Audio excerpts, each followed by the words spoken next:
Hello friends, today we are going to do the story The Witches. It was in Norway after celebrating Christmas at my grandmother's place while my father and mother and I were driving in icy weather just north of Oslo that our car skidded off the road and went tumbling down into a rocky ravine.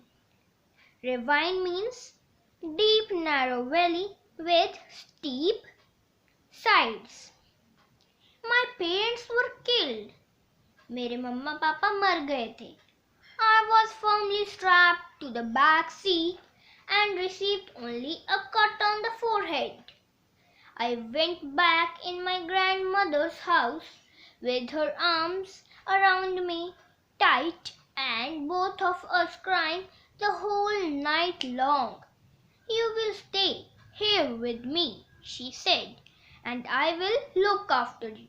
I am not going back to England. No, she said. I could never do that.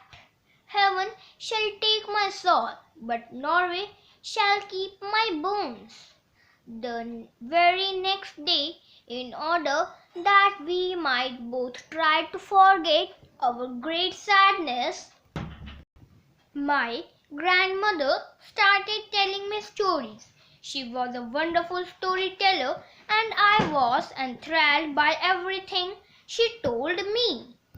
But I didn't become excited really until she got onto the subject of witches.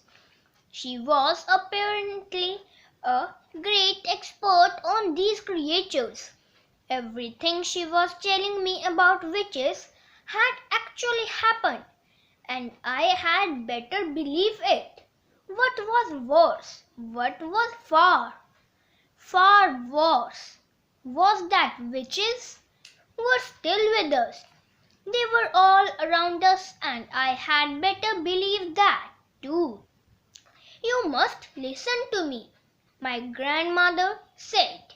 You must remember everything I tell you. After that, all you can do is cross your heart and pray to heaven and hope for the best. We were in the big living room of our house in Oslo, and I was ready for my bed. The curtains were never drawn in that house, and through the windows I could see hug snowflakes falling slowly onto an outside world that was as black as tar. My grandmother was tremendously old and wrinkled. Myself, just 7 years old, was crouched on the floor at her feet, wearing pajamas, dressing gown, and slippers. Listen, she said. I have known no less than 5 children who have simply vanished off the face of this earth, never to be seen again. The witches took them. I still think you are just trying to frighten me, I said. I am trying to make sure you don't go the same way.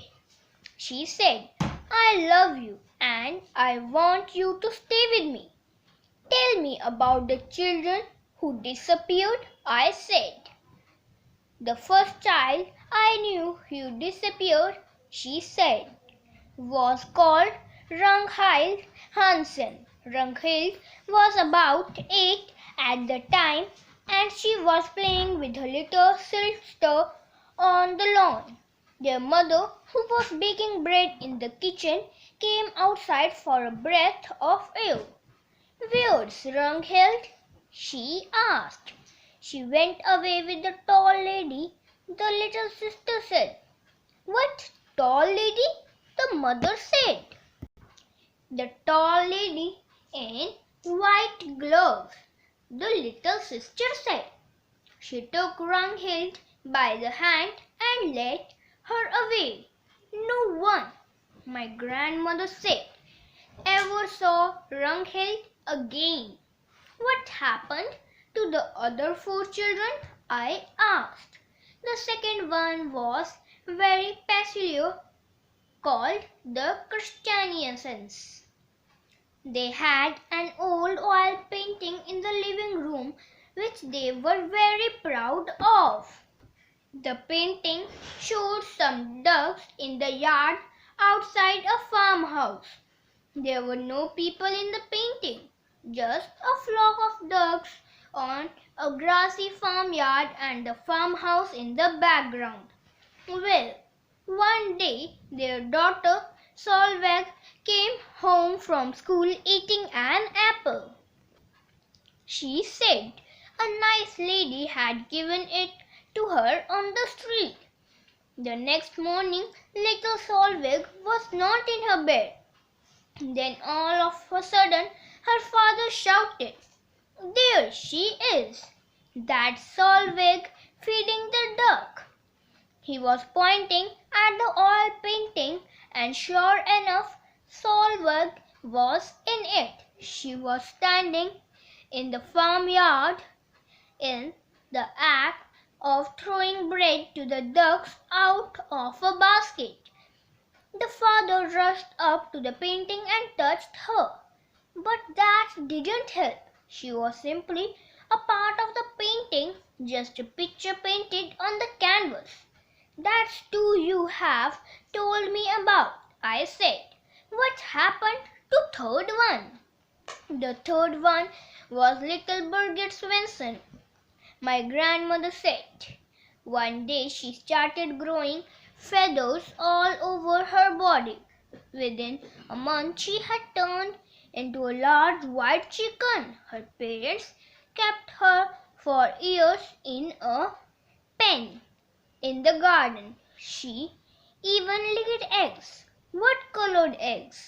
I said.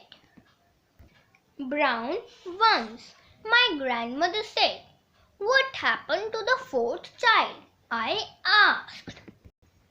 "The fourth was a boy called Harold," my grandmother said. "One morning his skin went all greyish yellow. Then it became hard and crackly like the shell of a net. By evening the boy had turned to stone." "Stone?" I said. "You mean real stone?" "Great night," she said. "Go on, Grandma," I said. "You told me there were 5 altogether. What happened to the last one?" "What about number 5, Grandma?" "Number 5," she said, "was rather an interesting case. A 9-year-old boy called Leaf was summer holidaying with his family on the fjord, and the whole family was picnicking and swimming off some rocks on one of those little islands. Young Leaf dived into the water, and his father, who was watching him, noticed that he stayed under for unusually long time. When he came to the surface at last, he wasn't Leaf any more. He was a porpoise, but wasn't there." A most tremendous fuss. "When this happened?" I asked. "Not much," my grandmother said. "You must remember that here in Norway we are used to that sort of things. There are witches everywhere. There's probably one living in our street this very moment. It's time you went to bed." "A witch wouldn't come in through my window in the night, would she?" I asked, quaking a little. "No," my grandmother said. "A witch will never do silly things like climbing up drain pipes or breaking into people's houses. You will be quite safe in your bed. Come along, I will tuck you in." Extract from The Witches, written by Roald Dahl. Thank you, friends.